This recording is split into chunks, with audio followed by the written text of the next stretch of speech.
Hello guys! Good morning! Isang araw naman na masarap na lutuin ngayong araw na ito, ano? So ngayon, ang lulutuin natin ay special na naman, but very healthy also. Ang tawag ko dito is my special beef broccoli with cauliflower. Halika, samahan niyo ako!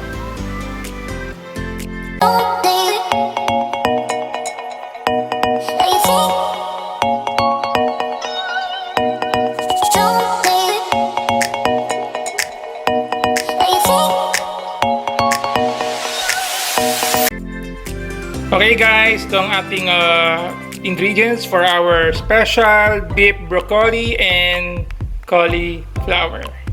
Okay, 1/2 kilo of beef sliced into strips. Okay, 2 heads of broccoli cut into florets. Okay, then 2 heads of cauliflower cut into florets. Okay, and 3 cloves of garlic, chopped and minced. And 1 piece of onion, chopped. Okay, and 3 teaspoons of brown sugar. Okay, and then 3 tablespoons of Worcestershire sauce. Okay, and 1 glass of water.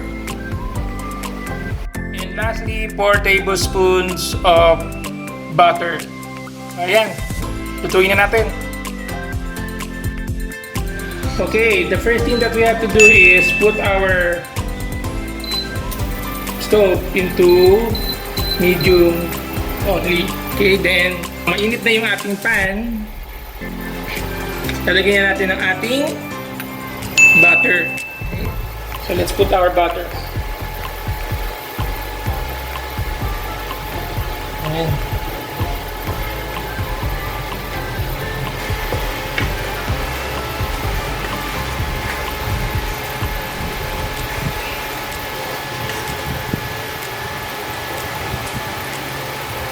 Okay, pag mainit na ating butter, lalagay naman natin ang ating garlic. So, lagay natin yung garlic natin.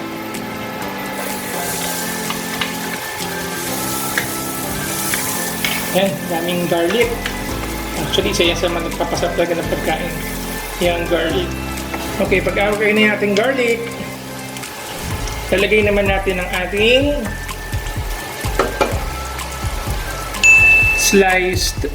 small sliced onion.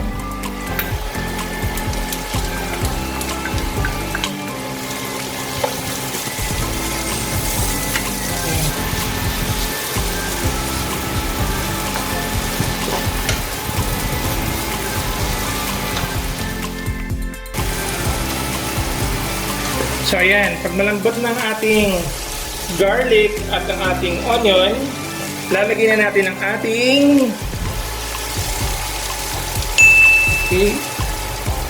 beef.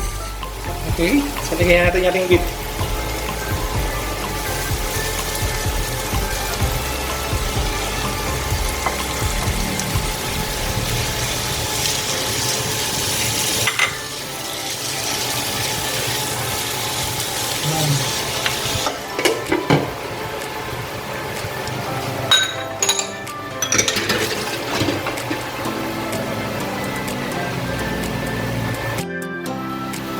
So ayan, naka 10 minutes tayo.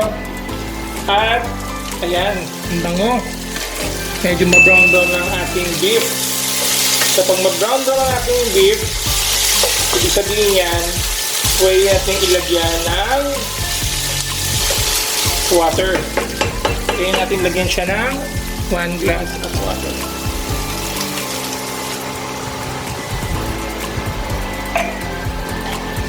Okay.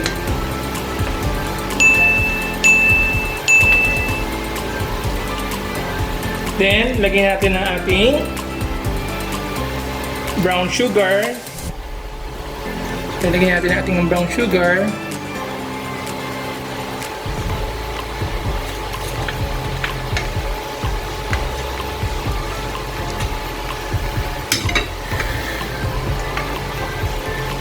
And then, lagyan na rin natin ang ating Worcestershire sauce.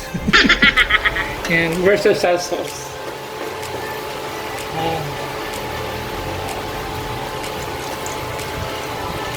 Bango.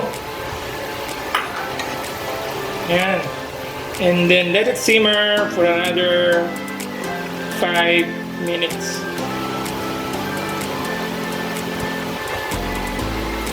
5 minutes.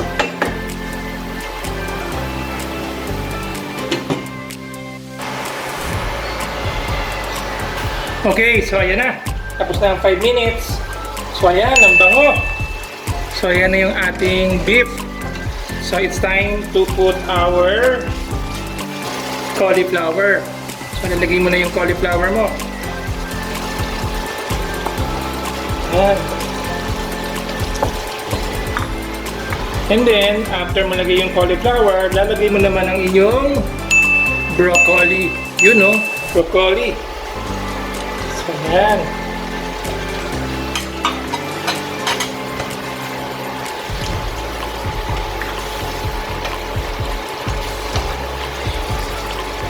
Bango. So, ito na yung ating broccoli. So, once na matapos mo siyang halu-haluin, pagkalagay mo ng broccoli at ng iyong cauliflower, lalagyan mo ngayon siya ng salt to taste, ha. Pwede nyo dagdagan, pwede naman yung kontian, depende sa inyo. So 1 teaspoon of pink salt. Kung sa amin, ginagamit namin yung tinatawag na salsa del Himalaya molida, or in short, pink salt. So 1 teaspoon. And then also 1 teaspoon of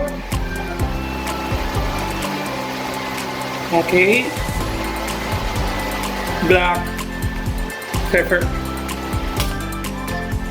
Ating black pepper. So yan.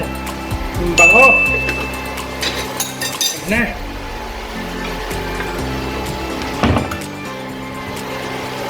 So konting halo-halo.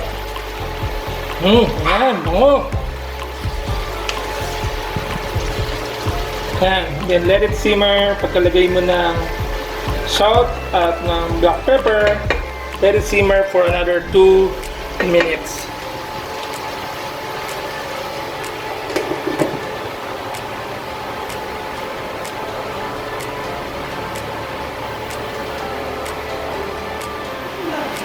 Okay, so ayan na. Tapos na ang ating 2 minutes. So ayan, ang bango. Ang ating beef broccoli with cauliflower. Sarap. Amoy pa lang, sarap na. Okay, so ayan. Ready to prepare. So prepare na natin.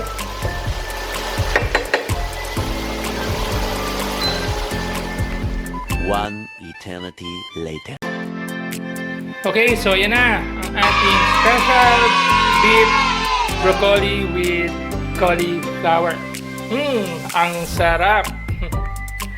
Okay, natin ang ating special beef broccoli with cauliflower. I hope marami kayong natutunan, and I hope itry nyo rin siya kasi talagang masarap siya at very healthy. Okay? So, again, always remember, live life to the fullest, and always be a blessing to others. Okay? Again, see you again in our next video.